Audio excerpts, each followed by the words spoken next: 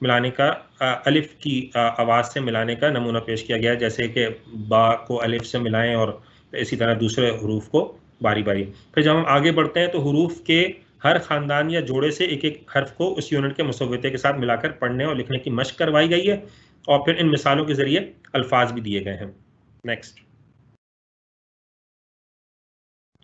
جیسے کہ یہ دیکھ سکتے ہیں کہ اس طرح کئی مختلف ہر حرف کے ہر حرف کے جو خاندان ہے یا جوڑا ہے اس میں سے ایک ایک حرف کو لے کر اس کو پڑھایا بھی گیا ہے اور لکھنے کی بھی مشق کروائی گئی ہے. اس کے بعد نیچے ان سے متعلقہ ذخیرہ الفاظ بھی دیے گئے ہیں. وقت کی کمی ہے اس لیے میں اس کی تفصیل میں نہیں جاؤں گا. نیکسٹ. یہ ہم اس کو آپ فلیش کارڈز کی مدد سے بھی پڑھا سکتے ہیں، جو یہ سرگرمی الفاظ سازی کی اس کے ذریعے اب 3 اگر آپ نے فلیش کارڈز رکھ لیے، ایک پہ جیم لکھا ہے، ایک پہ الف ہے اور ایک پہ لام ہے، تو جال. اسی طرح آپ پھر ایک ایک کر کے جب یہ ایک لفظ پڑھا لیں تو اس کے بعد آپ فلیش کارڈ جو پہلا والا ہے اس کو بدل سکتے ہیں، اس کی جگہ پہ ہا رکھ سکتے ہیں، سا رکھ سکتے ہیں، اسی طرح دوسرے الفاظ رکھ سکتے ہیں اور مختلف الفاظ پڑھانے کی مشق کروا سکتے ہیں. نیکسٹ.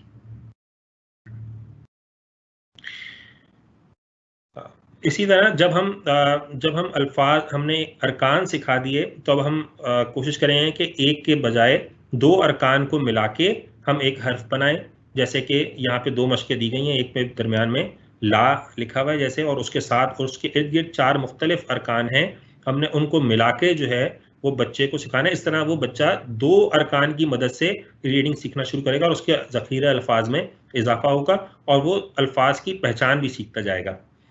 لیکن اسی طرح جب ہم آگے بڑھیں گے تو اگلے یونٹس پہ جائیں گے تو اس میں واو کے مصوتے کی بھی جب آواز سکھائی گئی ہے تو اس میں الف کے جو بچہ پہلے پڑھ چکا ہے الف کی آواز کا مصوتے کے طور پہ، تو اس کا اعادہ بھی کروایا گیا ہے اور اس میں ایسے الفاظ دیے گئے ہیں جو واو کے یا الف کے دونوں کے امتزاج پہ ہوں. مثلا تولا، روتا، توتا، لادو، بھاگو، ایسے الفاظ استعمال کیے گئے جو اس کو ان دونوں مصوتوں کی آواز جو ہے وہ ذہن نشین کروا سکے.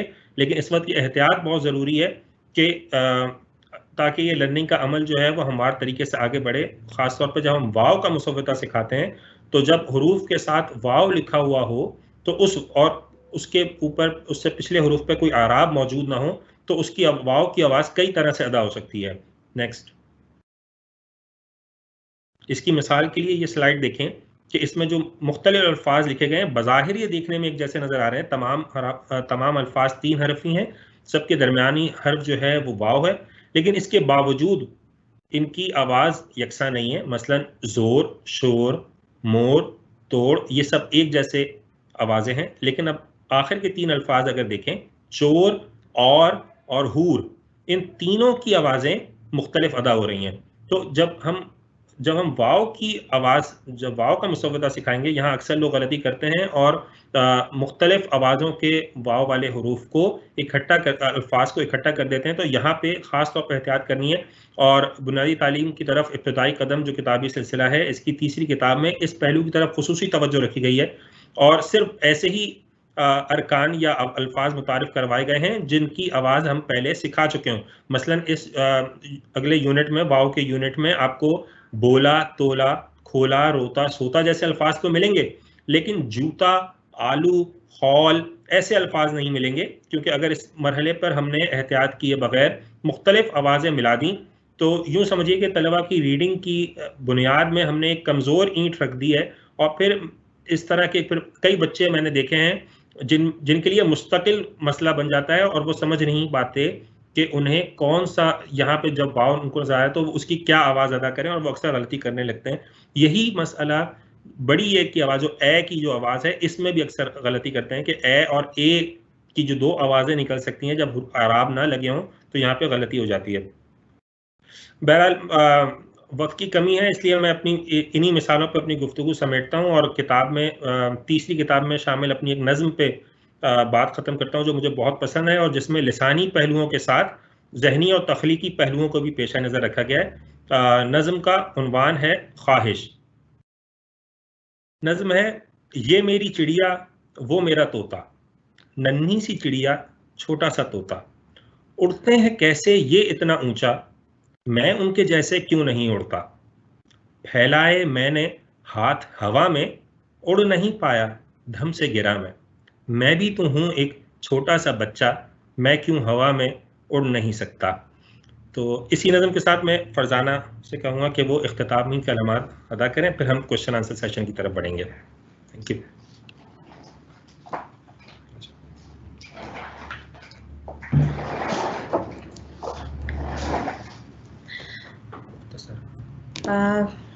امید کرتی ہوں کہ جو بھی ہم لوگوں نے گفتگو کی وہ اساتذہ کے لیے کارآمد ثابت ہوگی، ان کے روزمرہ کے جتنی بھی سرگرمیاں ہیں اس میں، اور جتنی بھی تیاری ہے تعلیمی سال کی اس میں مددگار ثابت ہوں گے.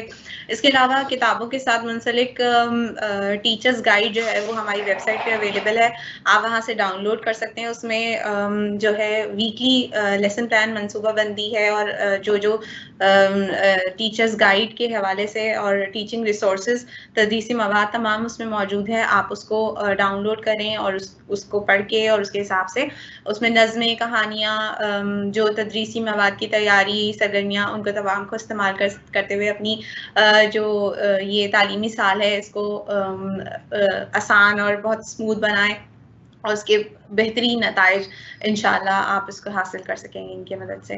اب ہم چلتے ہیں. یہ آپ زیر نظر جو آپ کے پاس تصویر ابھی گزری، اس میں یہ تمام کی جھلکیاں تھیں، اور ساتھ ہی کتاب میں جانچ کا اور مشاہدے کی بھی ایک گوشوارہ دیا ہوا ہے، جس میں آپ چیک کر سکتے ہیں کہ بچوں نے یہ تمام جو ان کی سرگرمیاں ہیں، ان کی جو نشر نما ہے وہ اس طرح چل رہی ہے یا نہیں. کتاب میں جو ہے وہ ہفتہ وار جو ہے وہ تقسیم بھی ہے نصاب کی، وہ بھی آپ دیکھ سکتے ہیں جو زیر نظر آپ کے ابھی تصویر ہے. اب چلتے ہیں سوال اور جواب کی طرف. بہت شکریہ فرزانہ اور عمر، اتنا اچھا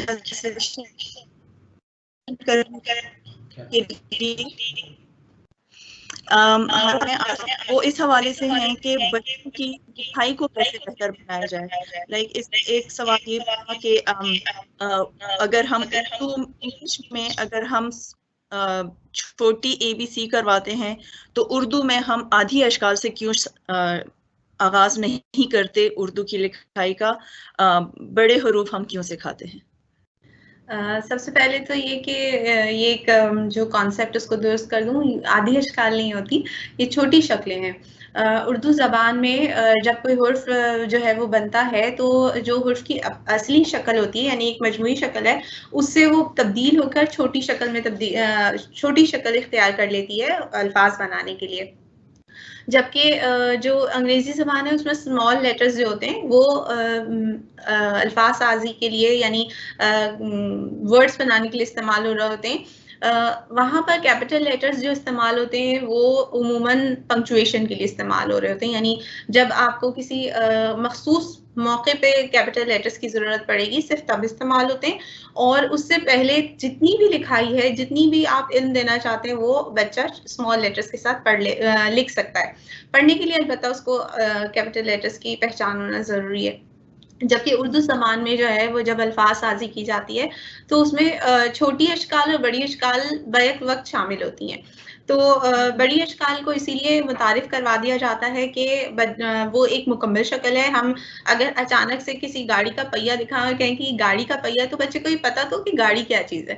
تو پہلے اس کو اس کی اصل شکل، مکمل شکل معلوم ہو بچے کو، پھر ہم اس کو بتائیں کہ جب یہ جو حرف ہے یہ کسی لفظ میں استعمال ہوتا ہے تو اپنی شکل کو تبدیل کر کے یہ چھوٹا سا ایسا ہو جاتا ہے. تو پھر بچے کو سمجھنا اور پہچاننا آسان ہوتا ہے، اور وہ مکمل لفظ میں بھی اسے پہچان سکتا ہے. دوسرا سوال جو تھا، یعنی سوال کا پہلا حصہ یہ تھا کہ بچوں کی تحریر کو کیسے بہتر بنا سکتے ہیں. تو ایک تو جیسے میں نے ذکر کیا کہ سلسلے وار جو ہے نا وہ ترقی پر استاد کی بڑی گہری نظر ہونی چاہیے. یہ جو ہم کہتے ہیں نا جانچ جو ہے وہ اصل میں اساتذہ کو ہر پل کرنی ہوتی ہے بچوں کی، کہ اگر بچے کی جو ہے وہ گرفت صحیح نہیں ہے پینسل کی تو اب اس نے ایسی مشقیں تیار کرنی ہے. پھر اگر اس کی کلائی کی حرکت میں مسئلہ آ رہا ہے، یعنی وہ رک کے جیسے تحریر جو ہے اسموتھ نہیں ہے، یعنی ہموار نہیں چل رہی اس کی پینسل، تو ایسی مشقیں بنائیں جس میں ہموار پینسل چلانے کے اس کو مواقع ملے.